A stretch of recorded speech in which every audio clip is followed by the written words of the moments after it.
అన్నదాత అన్నదాత మీ అన్నదాత, చెమటోడ్చి ఆహారాన్నందించే రైతన్నా, అనునిత్యం నీ కండదండగా నిలిచే నేస్తం ఎవరన్నా. అన్నదాత అన్నదాత మీ అన్నదాత.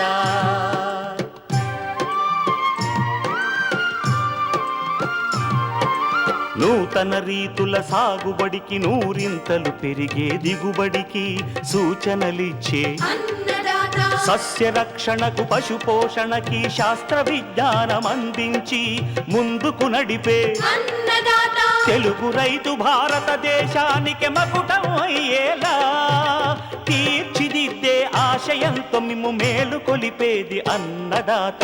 అన్నదాత అన్నదాత మీ అన్నదాత. అన్నదాత అన్నదాత మీ అన్నదాత. అన్నదాత ప్రేక్షకులకు నమస్కారం. ఈనాటి ముఖ్యాంశాలు: ఖరీఫ్ సాగు కనువైన సన్న వరి రకాలు,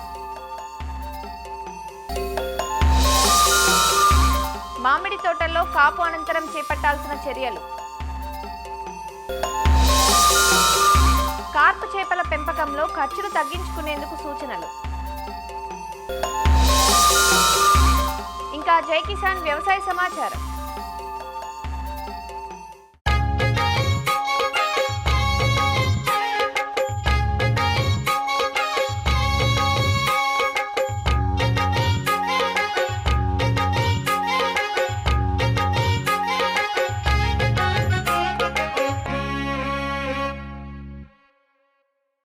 వరిలో కొన్ని వందల రకాలున్న రైతుల ఆదరణ పొందింది మాత్రం సాంబా మషూరిగా పిలుచుకునే బీపీటీ 5204 రకమే. 4 దశాబ్దాల కిందట విడుదలైన ఈ సన్నగింజ రకం విశేషం ఏమిటంటే మంచి అన్నం నాణ్యత కలిగి ఉండటమే. మార్కెట్లోనూ సన్నగింజ రకాలకు విపరీతమైన గిరాకీ పెరుగుతున్న నేపథ్యంలో ప్రొఫెసర్ జయశంకర్ తెలంగాణ రాష్ట్ర విశ్వవిద్యాలయం శాస్త్రవేత్తలు బీపీటీకి ధీటుగా కొన్ని మేలు వంగడాలను రూపొందించారు. బీపీటీ రకం త్వరగా దోమపోటు, ఎండు తెగులు వంటి చీడపీడలకు లొంగిపోతుండగా ఆ సమస్యలను అధిగమించేలా ప్రత్యామ్నాయ రకాలను రూపొందించారు. ఇవి తెలంగాణ సహా ఆంధ్రప్రదేశ్, కర్ణాటక రాష్ట్రాల్లో ప్రాచుర్యం పొందుతున్నాయి. మరి ఖరీఫ్లో సాగు కనువైన సన్నగింజ రకాల గురించి రాజేంద్రనగర్లోని ప్రొఫెసర్ జయశంకర్ తెలంగాణ రాష్ట్ర వ్యవసాయ విశ్వవిద్యాలయం విత్తన విభాగం శాస్త్రవేత్త డాక్టర్ దామోదర రాజు నుంచి తెలుసుకుందాం. రైతులు ఎక్కువగా సాగు చేసే రకాలలో సన్నగింజ రకాలే ఎక్కువ ప్రాధాన్యత ఇస్తున్నారు. ఈ మధ్య కాలంలో ఎక్కువ రైతులు ఇంకా కూడా దీర్ఘకాలిక రకమైన పాత రకమైన బీపీటీ 5204 సాంబా మషూరి అనే రకాన్ని సాగు చేస్తున్నారు.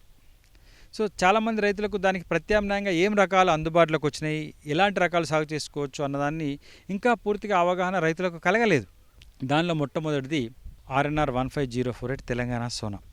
ఇది ఫోటో సెన్సిటివిటీ అనే ఒక ప్రత్యేక లక్షణం కలిగిన రకం కాబట్టి దీన్ని బీపీటీకి ప్రత్యామ్నాయంగా వేసుకోవచ్చు. కానీ బీపీటీ నారు పోసినప్పుడు ఇది నారు పోయకూడదు.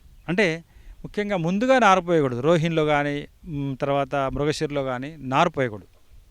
ఆరుద్ర ఎల్లుదలకు జూలై మాసంలో నార్లు పోసినట్లయితే మీరు బీపీటీ ఎప్పుడైతే పంటకు వస్తుందో అప్పుడే వస్తుంది. అంటే 120-125 రోజుల్లో పంటకు వస్తుంది, మంచి దిగుబడి వస్తుంది. అతి సన్న గింజ రకము. తర్వాత మార్కెట్లో చాలా డిమాండ్ ఉంది. ఇది స్వల్పకాలిక రకం కాబట్టి దగ్గర నాట్లు వేసుకోవాలి. దాదాపు ఒక చదర మీటర్కు 45-60 కుదురులు వచ్చేలాగా ఇది నాట్లు వేసుకుంటే మీకు కొంచెం పిలకల సంఖ్య తక్కువగా ఉంటుంది కాబట్టి మీకు మంచి దిగుబడి వచ్చే అవకాశం ఉంటుంది దగ్గర నాట్లు వేసుకుంటే. తర్వాత తక్కువ నత్రజనిలో పంట పడుతుంది కాబట్టి ఎక్కువ యూరియా వేయకూడదు. సిఫార్సు మేరకే యూరియా వేయాలి. అంటే దాదాపు 75 కిలోల యూరియాను మించకుండా వేయాలి. 25 3 దఫాలుగా. ఒకసారి నాటు వేసినప్పుడు, తర్వాత నాటు వేసిన 15 రోజులకు, తర్వాత నాటు వేసిన 30 రోజులకు. ఈ విధంగా ఈ తెలంగాణ సోనా అనే రకాన్ని సాగు చేసుకోవాలి. ఇంకా స్వల్పకాలిక రకాలు ఏం అందుబాటులో ఉన్నాయని చూసుకున్నట్లయితే సన్న రకాలు JGL 1798 ఒక రకము. ఇది స్వల్పకాలిక రకము, 120 రోజుల కాలపరిమితి. సాంబా మషూరి లాగానే ఉంటుంది, మంచి దిగుబడి వస్తుంది, ఉల్లికోడును తట్టుకుంటుంది. అదేవిధంగా JGL 384 అనే మధ్యకాలిక రకము మీకు బీపీటీకి ప్రత్యామ్నాయంగా వేసుకోవచ్చు. ఇది కూడా సాంబా మషూరి లాగానే ఉంటుంది, ఉల్లికోడును తట్టుకుంటుంది, మంచి దిగుబడిస్తుంది. JGL 3844 అని స్వల్పకాలిక రకం ఒకటి అందుబాటులో ఉంది. ఇది కూడా మీకు సాంబా మసూరికి ప్రత్యామ్నాయంగా వేసుకోవచ్చు. ఆలస్యంగా నార్లు పోసుకోవాలి, జూలై నెలలో నార్లు పోసుకోవాలి. గింజ తెల్లగా ఉంటుంది, గింజ నాణ్యంగా ఉంటుంది. తర్వాత ఈ ప్యానికిల్ మైట్ని తట్టుకుంటుంది, ఉల్లికోడును తట్టుకుంటుంది. జేజీఎల్ 3828 మధ్యకాలిక సన్న గింజ రకము సాంబా మసూరికి ప్రత్యామ్నాయంగా వేసుకోవచ్చు. దీన్ని మానేరు సోనా అనే పేరుతో మేము విడుదల చేయడం జరిగింది. వివిధ పురుగులను తెగులను బాగా తట్టుకుంటుంది, ముఖ్యంగా ఉల్లికోడును బాగా తట్టుకుంటుంది. 135 రోజులు. ముఖ్యంగా వరంగల్ ప్రాంతంలో, తర్వాత కరీంనగర్ ప్రాంతంలో, నిజామాబాద్ ప్రాంతంలో ఎక్కడైతే ఉల్లికోడు ఎక్కువగా వస్తుందో ఈ రకాన్ని వేసుకోవచ్చు. జేజీఎల్ 11470 జగిత్యాల మసూరి అనే పేరుతో విడుదల చేయడం జరిగింది. ఇది బీపీటీ కంటే సన్నం ఉంటుంది. ఆరుద్ర కార్తీలో కనుక నార్లు పోస్తే 130 రోజులు వస్తుంది. ఆరుద్ర వెళ్ళినాక పోస్తే 125-130 రోజులనే వస్తుంది. ఇంకొకటి అతి స్వల్పకాలిక రకం 115 రోజుల పంటకు వచ్చే జేజీఎల్ 11118 అంజనా అనే పేరుతో విడుదల చేయబడింది. ఇది కూడా బీపీటీకి మీరు ప్రత్యామ్నాయంగా వేసుకోవచ్చు. ఇది కూడా ఆకు ఎండు తగులు తట్టుకుంటుంది, కొంతవరకు ఉల్లికోడును తట్టుకుంటుంది, మంచి దిగుబడినిస్తుంది. ఈ రకం కూడా ఎన్నుకోవచ్చు. ఇంకొక అతి ముఖ్యమైన రకం, ఈ మధ్య కాలంలో విడుదలైన రకం, బాగా ప్రాచుర్యం పొందిన రకం KNM 1638 కూనారం రైస్ 2 అనే పేరుతో ఇది విడుదల చేసినాం. ఇది సాంబా మసూరి లాగా ఉంటుంది. 125 నుంచి 130 రోజుల కాల పరిమితి. వివిధ పురుగులను తెగులను తట్టుకుంటుంది. అంటే పెట్టుబడి ఖర్చు చాలా తక్కువ, దిగుబడి ఎక్కువ. ఇక్కడే కాదు, నెల్లూరు తర్వాత ఇతర రాష్ట్రాల్లో కూడా బాగా ప్రాచుర్యం పొందింది. WGL 962 అనే ఒక రకం ఉంది. వరంగల్ పరిశోధనా స్థానం నుంచి విడుదల చేయబడింది. ఇది కూడా సేమ్ సాంబా మసూరి లాగానే ఉంటుంది. 120 నుంచి 120 రోజుల కాల పరిమితి, సన్నగింజ రకము, కొంతవరకు పురుగులను తట్టుకుంటుంది, మంచి దిగుబడినిచ్చే రకం. చాలామంది రైతులు మాకు ఈ చౌడు ఉన్న దగ్గర సన్నగింజ రకం ఏం వేసుకోవాలి అని అడుగుతున్నారు. బీపీటీకి ప్రత్యామ్నాయంగా కంపసాగర్ వరి పరిశోధన స్థానం నుంచి KPS 2874 అనే రకాన్ని విడుదల జరిగింది. ఇది 145 రోజుల కాల పరిమితితో బీపీటీ గింజ నాణ్యతతో చౌడును తట్టుకునే రకంగా మేము రూపొందించడం జరిగింది. వరంగల్ ప్రాంతంలో ఎక్కువగా మాకు ఉల్లికోడు వస్తుంది. దీనికి బీపీటీ వేస్తే వేరే రకాలు వేసినా కూడా ఉల్లికోడు వస్తుంది. ఉల్లికోడు రాకుండా ఉండే రకం ఏమైనా మీరు డెవలప్ చేశారా అని రైతులు అడుగుతున్నారు. దానికి మేము సమాధానంగా ఈ WGL 1119 అనే రకాన్ని చేశాము. ఇది ఉల్లికోడును పూర్తిగా తట్టుకుంటుంది. ఉల్లికోడులో ఉన్న వివిధ జాతులను, ఉల్లికోడు 1, 3 and 4M ఈ వివిధ జాతులను తట్టుకునే రకంగా దీన్ని రూపొందించడం జరిగింది. బీపీటీ పెరిగిపోతుంది, RNR ఎక్కువ ఎత్తు పెరుగుతుంది, వేరే రకాలు కూడా ఎక్కువ ఎత్తు పెరుగుతున్నాయి. ఎత్తు పెరగకుండా పొట్టిగా ఉండే బీపీటీ లాంటి రకం మీ దగ్గర ఏమైనా ఉందా అని అడుగుతున్నారు. దానికి సమాధానంగా మేము RNR 21278 అనే రకాన్ని రూపొందించి ఇవ్వడం జరిగింది. ఈ రకము నెల్లూరు మసూరిలాగా హైట్ ఎక్కువ పెరగదు, బాగా పిలక చేస్తుంది, మంచి దిగుబడిస్తుంది, కొంతవరకు అగ్గి తెగులను తట్టుకుంటుంది. ఈ రకాన్ని మీరు సాంబా మసూరికి ప్రత్యామ్నాయంగా స్వల్పకాలిక రకంగా మీరు ఎంచుకోవచ్చు. బీపీటీ లాంటి అన్నం నాణ్యత కలిగిన రకం మాకు కావాలి. సో మేము ఒక మధ్యకాలిక రకాన్ని జగిత్యాల్ వరి పరిశోధనా స్థానం నుంచి డెవలప్ చేయడం జరిగింది. అది JGL 28545. అన్నం నాణ్యత బీపీటీ లాగా ఉంటుంది, గింజ నాణ్యత కూడా బీపీటీ లాగా ఉంటుంది. మధ్యకాలిక రకము. ఎవరైనా రైతులు మాకు 15 రోజుల ముందు రావాలి అనుకుంటే కనుక ఈ JGL 28545 అనే రకాన్ని ఎంచుకోవచ్చు. ఇవి అన్నీ కూడా మనకు ప్రత్యామ్నాయంగా బీపీటీకి అందుబాటులో ఉన్న సన్నగింజ వరి రకాలు.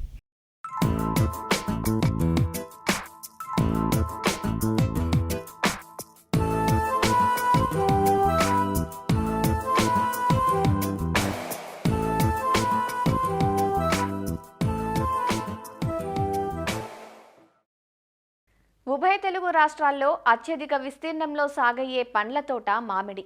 2 రాష్ట్రాల్లో దాదాపు అన్ని జిల్లాల్లో ఈ తోటలు సాగులో ఉన్నాయి. వేసవిలో పసందైన ఫలాలను అందించే మామిడిలో ముందు నాటికి మంచి దిగుబడులను సాధించాలంటే ఇప్పటి నుంచే ప్రణాళికాబద్ధంగా యాజమాన్య పద్ధతులు చేపట్టాలి. మే, జూన్ మాసాల కల్లా చాలా వరకు తోటల్లో కోతలు పూర్తయిపోతాయి. కాపునిచ్చి అలసిన చెట్లకు కొంతకాలం విశ్రాంతినిచ్చిన అనంతరం ఎండు కొమ్మలను కత్తిరించి ఎరువులను అందించాలి. అప్పుడే చెట్లు మళ్లీ శాఖీయంగా పెరిగి కొత్త కొమ్మలనిస్తాయి. కోతల అనంతరం మామిడి తోటల్లో చేపట్టాల్సిన యాజమాన్య పద్ధతులను తెలియజేస్తున్నారు నాగర్ కర్నూలు జిల్లా పాలెం కృషి విజ్ఞాన కేంద్రం శాస్త్రవేత్త ఏ. శంకర్. మామిడి కోతలు అనేది ఏప్రిల్ మే చివరికల్లా దాదాపుగా పూర్తి అవుతాయి. ఈ సంవత్సరం కాత తక్కువ ఉన్నది కాబట్టి ఆల్రెడీ రైతులందరూ కోతలను పూర్తి చేశారు. తోటలను అలాగే వదిలేయకుండా మనం కొన్ని కల్చరల్ ప్రాక్టీసెస్ చేపట్టినట్లయితే మొక్కలు తొందరగా రీజువినేట్ అయిపోయి తర్వాత మంచి లేత కొమ్మలు ఇగుర్లు వచ్చేసి వచ్చే జనవరి ఫిబ్రవరిలో మనకు మంచి పూత వచ్చే అవకాశం ఉంటుంది. దీనిలో ముఖ్యంగా మనము కోత అయిపోయిన తర్వాత చెట్లను అలాగే వదిలేయకుండా ఒకవేళ వర్షాలు పడకపోతే మంచి నీటి తడులను ఇవ్వాల్సిన అవసరం ఉంటుంది. వర్షాకాలంలో మనకు కొమ్మ కత్తిరింపులు కూడా చేసుకోవాల్సిన అవసరం ఉంటుంది. ఈ ముదురు తోటలో మనం చూసుకున్నట్లయితే సెంటర్ ఓపెనింగ్ సిస్టమ్ అంటాము. అంటే సెంటర్లో స్ట్రైట్గా పెరిగేటువంటి ఒక కొమ్మను చూసుకొని మనం దాన్ని కొమ్మ మొదల దగ్గర కట్ చేసుకున్నట్లయితే మనకు చెట్టు యొక్క అంతరాలంలోకి బాగా సూర్యరశ్మి చేరి చెట్టు ఆరోగ్యం మెరుగుపడుతుంది. సో దీనికి ఈ సెంటర్ ఓపెనింగ్ సిస్టమ్ అనేది జూన్ జూలైలోనే చేపట్టుకోవాలి. అలాగే మనకు కెనపీ మేనేజ్మెంట్ అంటే ఇప్పుడు పెద్ద మామిడి చెట్లలో కొమ్మలు చాలా గుబురుగా ఉండకుండా మనకు కేవలం 70% కొమ్మలే ఉండి మిగతాదంతా ఓపెన్గా ఉండేటట్టు అవసరం లేని కొమ్మలను మనం దాదాపుగా కత్తిరించి వేసినట్లయితే మనకు చెట్టు యొక్క ఆరోగ్యం బాగా మెరుగుపడుతుంది. తర్వాత లేత తోటల్లో చూసుకున్నట్లయితే ఇప్పుడు మనకు కొమ్మ కత్తిరింపులకు అనువైన సమయం అన్నమాట. ఈ కొమ్మ కత్తిరింపుల్లో ముందుగా మనకు చెట్టు యొక్క ప్రథమ కాండం మీద ఒక 4 ద్వితీయ శాఖల నుంచి దాని నుంచి మళ్ళీ తృతీయ శాఖలు ఒక 4 వచ్చేలాగా ప్రతి కొమ్మకి ఉంచుకొని మిగతా అవసరం లేని కొమ్మలను మనం తీసివేయాలి. తర్వాత ఇప్పుడు 4-5 సంవత్సరాలతో వయసున్న చెట్లలో మనకు చెట్టు యొక్క కొన భాగాల నుంచి దాదాపుగా 3 కనుపులు చివరికి కట్ చేసినట్లయితే దానికి కొత్త చిగుర్లు వచ్చేసి మనకు పూత అనేది ఎక్కువ రావడానికి అవకాశం ఉంటుంది. ఈ విధంగా మనకు అవసరం ఉన్న ముదురు తోటల్లో కూడా మనం చేసుకోవాలి. వానాకాలంలో మనకు ప్రతి చెట్టుకి అంటే 10 సంవత్సరాల పైబడిన చెట్టుకి దాదాపుగా 1 కింటా పశువుల ఎరువుని ఈ చెట్టు పాదుల్లో మొత్తం ఈ పశువుల ఎరువును పరిచి మట్టి కప్పివేయాలి. దీంతోపాటు మనకు వర్షాకాలంలో మొత్తం సంవత్సరానికి అవసరమైన ఎరువుల మోతాదుల్లో 2/3 వంతు ఈ ఎరువులని వర్షాకాలంలో వేసుకోవాలి. దీంట్లో ముఖ్యంగా మనం చూసుకున్నట్లయితే యూరియా అయితే 1.2 కిలోలు, అలాగే సింగిల్ సూపర్ ఫాస్ఫేట్ అయితే 4.5 కిలోలు, మ్యూరేట్ ఆఫ్ పొటాష్ అయితే 1.2 కిలోలు డోస్ని మనము మొక్క పాదులలో వేసుకొని మట్టి కప్పి వేసినట్లయితే వర్షానికి ఈ ఎరువుల వినియోగం పెరిగి చెట్లు గుబురుగా పెరుగుతాయి. ఇంకా తర్వాత కోత అయిపోయిన తర్వాత మనకు చెట్లు నిర్జీవనంగా తయారవుతాయి. వీటిని తొందరగా మనము రిజ్యూనేట్ చేయడానికి ఈ ఫోలియర్ స్ప్రే చేసుకోవాల్సిన అవసరం ఉంటుంది. ఈ ఫోలియర్ స్ప్రేలో ముందుగా మనం చూసుకున్నట్లయితే సూక్ష్మ పోషకాలు అయినట్టయితే జింక్ 5 గ్రాములు, ఐరన్ సల్ఫేట్ 2.5 గ్రాములు, బోరాన్ 2 గ్రాములు, కాల్షియం సల్ఫేట్ 2 గ్రాములు, మెగ్నీషియం సల్ఫేట్ 3 గ్రాములు, తర్వాత దీంతోపాటు 319 కానీ యూరియా కానీ ఏదైనా ఒకటి 10 గ్రాములు లీటర్ నీటికి చొప్పున కలిపేసి చెట్టు అంతా మొత్తము తడిచేలాగా పిచికారీ చేసుకోవాలి. తర్వాత మనకు ఈ చెట్ల కింద రాలినటువంటి పిందెలు, కాయలు ఎలాంటి వ్యర్థాలు లేకుండా అన్నీ ఒక దగ్గరికి చేర్చి కుప్పలుగా చేసి తగలబెట్టాలి. ఎందుకంటే పండుగ అనేది రాలిన పండ్ల మీద కాయల మీద బ్రూడింగ్ చేయకుండా మనం నివారించినట్లయితే మనకు ఈ పండుగ సంతతి అనేది నెక్స్ట్ సీజన్కి గణనీయంగా తగ్గించుకోవచ్చును. దీని తర్వాత మనం వేసవిలో తేలికపాటి దుక్కిని చేయాలి. కల్టివేటర్తో కానీ రోటావేటర్తో కానీ చెట్ల కింది వరకు కానీ దున్నినట్లయితే మనకు ఏదైనా పురుగులు కానీ కోశస్థ దశలో ఉన్నప్పుడు పైకి చేరి ఎండ వాతావరణానికి చనిపోతాయి. వర్షాకాలంలో తోటల్లో ఒక భూసారాన్ని పెంచుకోవడానికి పచ్చిరొట్టెలు లాంటి జనుములు కానీ జీలుగలు కానీ ఎకరానికి 10-20 కిలోల చొప్పున ఒత్తుగా చల్లేసుకొని పూత దశకు రాగానే రోటావేటర్తో భూమిలో దున్నాలి. ఇంకా మనము మామిడి తోటల్లో అంతర పంటలు సాగు చేయడం మీద దృష్టి పెట్టినట్లయితే మనం ఇన్కమ్ని డబుల్ చేసుకోవచ్చు. దీనికి మామిడి తోటల్లో అంతర పంటలు సాగు చేసుకోవడానికి అనుకూలమైనవి మన ప్రాంతానికి అనుగుణంగా పసుపు కానీ అల్లం కానీ మనం సెలెక్ట్ చేసుకొని సాగు చేసుకోవచ్చును. అలాగే మనకు ఇంకా ముదురు తోటల్లో కంద కానీ చామ కానీ ఇవి కూడా మనము సాగు చేసుకోవచ్చును. అలాగే లేత తోటల్లో కూరగాయలు ఇతర అపరాల సాగును కూడా మనం చేసుకున్నట్లయితే నికర ఆదాయం అనేది పెరుగుతుంది. ఈ విధంగా మామిడి తోటల్లో కల్చరల్ ప్రాక్టీసెస్ చేపట్టినట్లయితే మామిడి తోటలు తొందరగా రీజువినేట్ అయిపోయి మళ్ళీ వచ్చే సంవత్సరం సరైన పూత కాతనిచ్చే అవకాశం ఉంటుంది.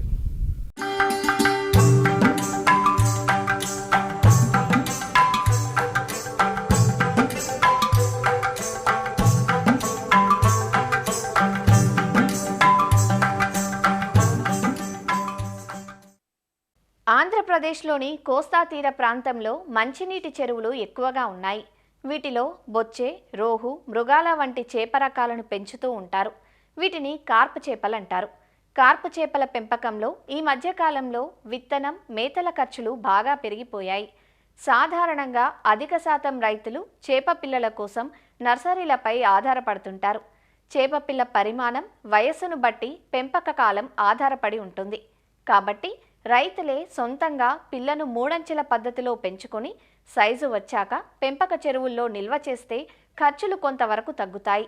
అలానే కేవలం తవుడునే అందించకుండా మేతల్లో వేరుశెనగ చెక్కను తప్పక చేర్చటం, నీటి నాణ్యతను మెరుగుపరచటం వంటి మెలకువలతో కార్పు చేపల పెంపకాన్ని తక్కువ ఖర్చుతో లాభసాటిగా మార్చుకోవచ్చంటూ పెంపకంలో మెలకువలను తెలియజేస్తున్నారు ఆచార్య ఎన్జీ రంగా వ్యవసాయ విశ్వవిద్యాలయం, నెల్లూరు కృషి విజ్ఞాన కేంద్రం మత్స్య శాస్త్రవేత్త హరిసాధు. ప్రధానంగా కార్పు చేపల పెంపకంలో మనం గమనించినట్లయితే ఎక్కడ మనం చూసినా మంచినీటి వనరుల్లో కార్పు చేపలే సాగు చేస్తారు. అందులో కూడా ఇండియన్ మేజర్ కార్ప్స్లో భాగంగా బొచ్చ, గండె, మూసు చేపలను, అలానే ఎగ్జోటిక్ కార్ప్స్లో భాగంగా గడ్డి చేపలను, కొంతవరకు బంగారు తీగ చేపలను కూడా సాగు చేస్తారు.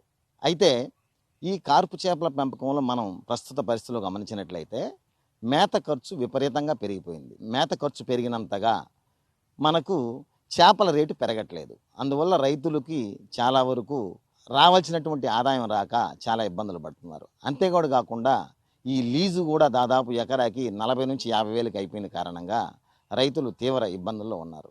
ఇలాంటి పరిస్థితుల్లో రైతులు ప్రధానంగా మేలైన యాజమాన్య పద్ధతులను పాటించినట్లయితే కొంతవరకు మనం ముందుకు పోయే అవకాశం ఉంది. అందులో భాగంగా 3 టైర్ సిస్టమ్ అనేది ఖచ్చితంగా మనం పాటించాలి రైతులు. ఎందుకంటే ఎప్పుడైతే మనం ఒక నర్సరీ చెరువులు, అలానే రీరింగ్ చెరువులు, అలానే పెంపక చెరువులు, ఈ వివిధ దశల్లో ఉండేటటువంటి చెరువులను మనం నిర్మించుకున్నట్లయితే మనము 2 సంవత్సరాల్లో 3 క్రాపులు తీయచ్చు. అలా 3 క్రాపులు తీయగలిగినప్పుడు మనకు అదనపు ఆదాయం రావడం అనేది మనం గమనించవచ్చు. ఇందులో భాగంగా ఏ రైతు అయినా సరే 10 నుంచి 20 సెంట్లు వైశాల్యం ఉండేటటువంటి చెరువుల్లో నర్సరీ చెరువుల్ని ఒక 2 నిర్మించుకోవడం, అలానే దాదాపు ఒక 3/4 ఎకరా నుంచి ఎకరా సైజు ఉండేటటువంటి రీరింగ్ చెరువులను ఒక 2 నిర్మించుకోవడం, తర్వాత 2.5 ఎకరా నుంచి 3 ఎకరాల వైశాల్యంలో ఉండేటటువంటి పెంపక చెరువుల్ని ఒక 2 నిర్మించుకోవడం అనేది ఒక అనుకూలమైనటువంటి విధానం.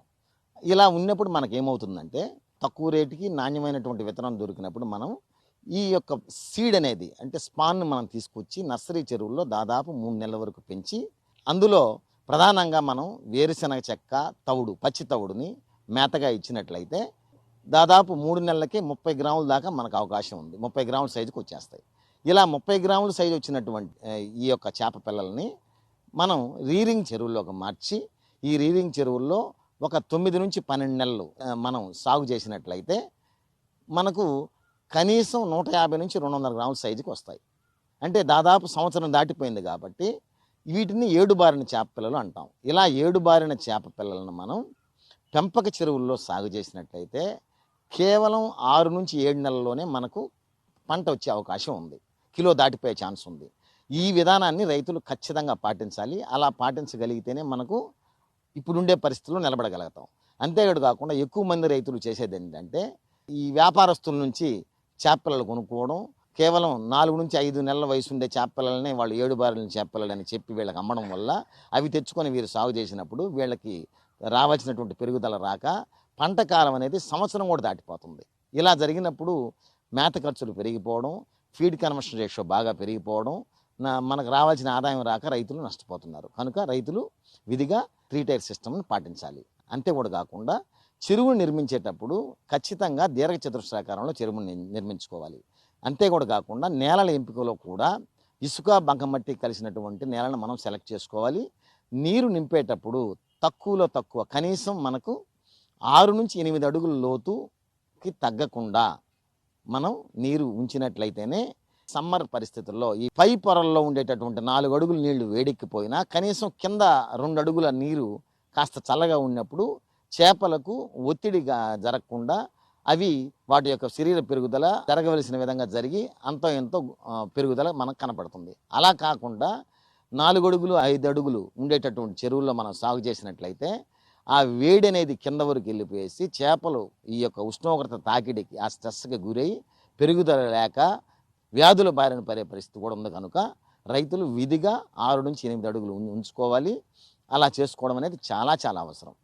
అంతే కూడా కాకుండా మనం ఎంత ఎక్కువ నీరు మనం నింపుకుంటే అంత ఎక్కువ ఆక్సిజన్ అనేది నీటికి అందుద్ది. కాబట్టి దాదాపు 6 అడుగుల నుంచి 8 అడుగులు ఉంచినటువంటి చెరువుల్లో మనం 2.5 నుంచి 3,000 చేపలను హ్యాపీగా మనం ఇబ్బంది లేని విధంగా మనం సాగు చేయొచ్చు.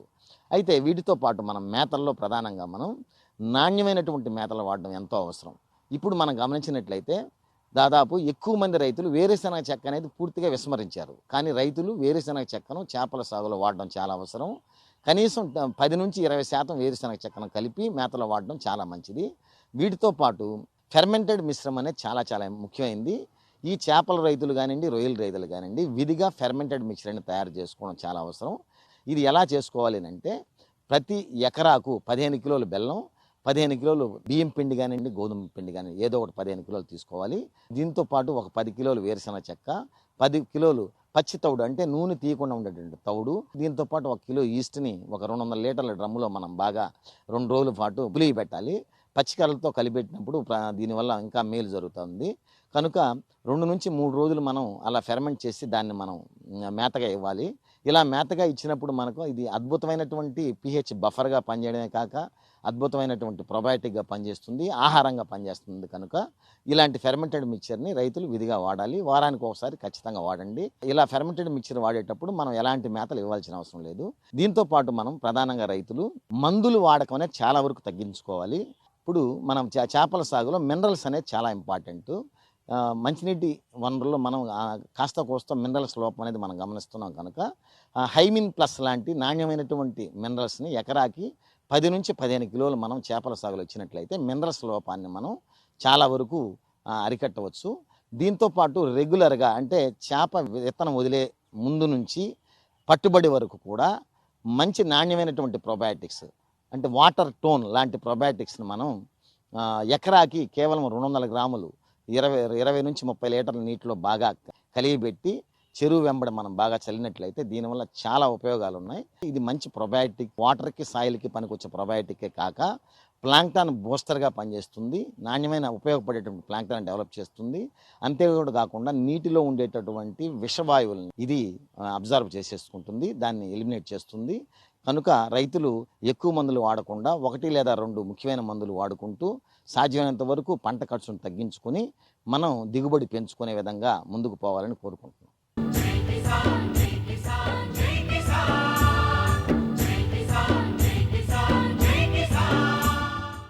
వ్యవసాయ సమాచారం ఇప్పుడు జై కిసాన్లో చూద్దాం. నిర్మల్ జిల్లాలో ధాన్యం రైతుల పరిస్థితి దయనీయంగా మారుతోంది. జిల్లాలో 1.30 లక్షల ఎకరాల్లో యాసంగి వరి సాగైంది. 18.20 లక్షల క్వింటాల దిగుబడి వస్తుందని వ్యవసాయ శాఖ అంచనా వేసింది. నెల రోజుల నుంచి 295 కేంద్రాల ద్వారా కొనుగోళ్లు ప్రారంభిస్తే ఇప్పటిదాకా 8.5 లక్షల క్వింటాలు మాత్రమే ప్రభుత్వం కొనుగోలు చేసిందంటూ రైతులు వాపోతున్నారు. సకాలంలో లారీలు రాక, హమాలీల కొరత కారణంగా కొనుగోళ్లు సజావుగా సాగటం లేదని, సోన్, సారంగాపూర్, మామడ లాంటి పెద్ద యార్డుల్లో కూడా కొనుగోళ్లు సజావుగా లేక రోజుల తరబడి పడిగాపులు కాయాల్సి వస్తోందంటూ రైతులు ఆందోళన చెందుతున్నారు. దగ్గర నెల అవుతుంది మారి కోసి. నెల నుంచి మ్యాచ్ వచ్చిన తర్వాత నుంచి సంచులు లేవు, అది లేదు అని చెప్పి అట్లా ఆపిన తర్వాత మళ్ళీ లారీ లేదు, అమలు లేదు, అమలు లేరు, వాళ్ళు లేరు అని చెప్పి అట్లా ఒక 10 డేస్లో అయినాం. ఆ తర్వాత వీళ్ళు వచ్చిన తర్వాత లారీ పంపిస్తే మీ ఇష్టం, లారీ తెచ్చుకుంటే లారీకి ఇంత పైసలు అయితే తీసుకొచ్చుకోళ్ళి, మీరే నింపుకోళ్ళి, మీరే వేసుకోవాలి, ఏమైనా సరే కుట్టుకోవాలి, కానీ అన్ని మీదే, మాకేం సంబంధం లేదని చెప్తారు. వాళ్ళు ఏంటంటే కుట్టి నింపి కాంట వేసిన దానికి, అమలు వేసిన దానికి కుంటలకు 36 రూపాయలు ఇవ్వాలి. అది కాక మేమే నింపుకొని, మేమే కుట్టుకొని, మేము అన్నీ వేసుకుంటాం. ఓన్లీ లారీ లేచిన దానికి 30 రూపాయలు తీసుకుంటారు. అవి అదనపు ఖర్చు మాదే. అయినా కూడా మనుషులు వస్తే మేము బతిలాడించుకోనో, మందిని తోలుకొచ్చుకోనో, తీసుకొని తిప్పలు పడో ఇలా పొద్దుల వచ్చినాము.